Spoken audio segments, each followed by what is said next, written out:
kupinga na kila mafundisho na kila namna.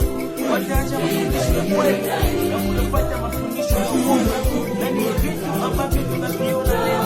Yesu anasema watatokea na mafundisho ya uongo. Na leo tunaanza kuona huko, naona mtu anaomba shapele, lakini akikuja kanisani anasema yeye ni Kristo. Anajua ya kwamba yeye anakufuru katika kusali kwake, eti ninamwomba shapele, hii ndio inaweza kunichunga. Hasa Mungu ni wakazi gani ukisema shapele naweza kukuchunga?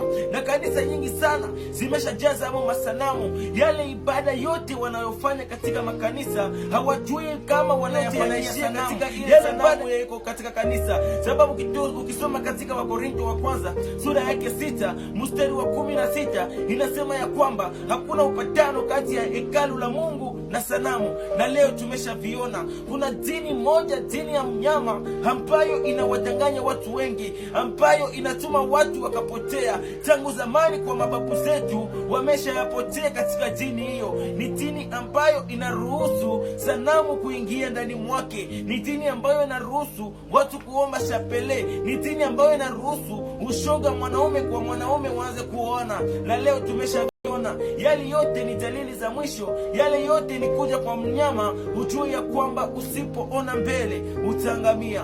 Mungu akubariki sana. Amen.